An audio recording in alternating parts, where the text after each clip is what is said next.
Bonjour, je m'appelle Pascal Marimano et je suis le trésorier pour le conseil étudiant pour l'année 2019-2020. La seule condition d'éligibilité pour le poste de trésorier est qu'il faut avoir une moyenne de 70% en mathématiques.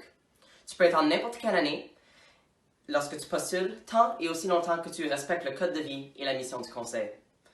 Comme trésorier, tu as quelques responsabilités différentes des autres postes, comme gérer quotidiennement et présenter mensuellement le budget au conseil, préparer les caisses et les prix lors d'activités, créer des listes d'achats efficaces et réalistes, rembourser des dépenses et écrire des chèques, gérer toute innovation financière ou essai de nouvelles technologies telles que l'app Square ou des cartes de crédit, débit ou site web de l'école, être au courant des budgets sportifs et des dépenses, participer et organiser les différentes activités du conseil.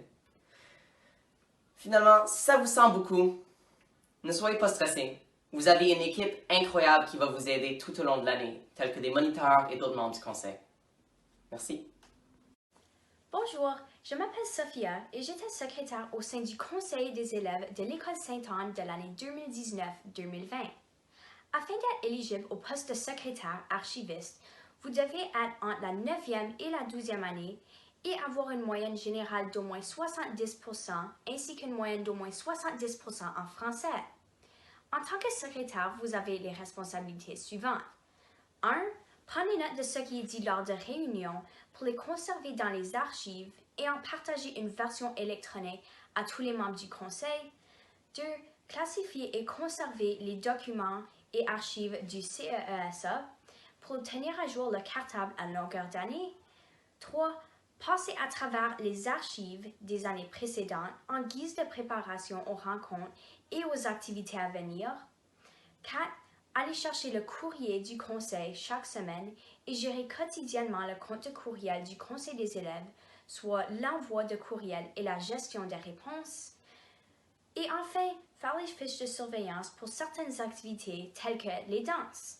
Alors, cette tâche requiert un bon sens de l'organisation. Salut, je m'appelle Andrea et j'étais l'agente de communication du conseil étudiant pendant l'année scolaire 2019-2020. Pour être éligible au poste d'agence de communication, il faut être soit en 9e, 10e, 11e ou 12e année lors du mandat et avoir une moyenne générale d'au moins 70%.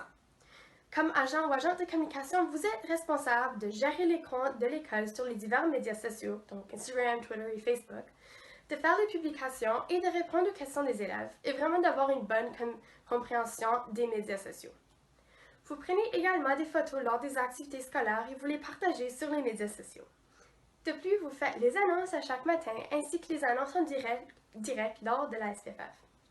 En résumé, vous êtes responsable d'assurer une bonne communication entre le conseil et les élèves de l'école. Ce poste exige de la ponctualité et un bon sens d'organisation, mais c'est vraiment une belle expérience. Bonjour, je m'appelle Chloé Zoiron et j'ai été vice-présidente du conseil des élèves de l'école Sainte-Anne pendant l'année 2019-2020. Afin d'être éligible pour le poste de vice-président du CEESA, vous devrez être un élève de la 11e ou 12e année lors du mandat et avoir une moyenne générale de 70%. De plus, le vice-président doit être membre du comité de vrai copain afin d'être le lien entre ce dernier puis le conseil. Les responsabilités particulières du vice-président sont les suivantes. Le futur vice-président doit travailler main en main avec le président afin d'alléger ses tâches et l'assister dans ses fonctions. La personne doit être prête à remplacer le président lors de son absence et donc hériter de ses tâches et responsabilités. Il doit représenter et défendre les intérêts des groupes minoritaires auprès du conseil. Enfin, le vice-président doit participer activement à l'inclusion scolaire, ce qui englobe les valeurs du comité de vrais copains, soit de développer des relations et ou amitiés entre élèves, tout en favorisant un respect mutuel entre tous. Je vous souhaite bonne chance dans vos candidatures.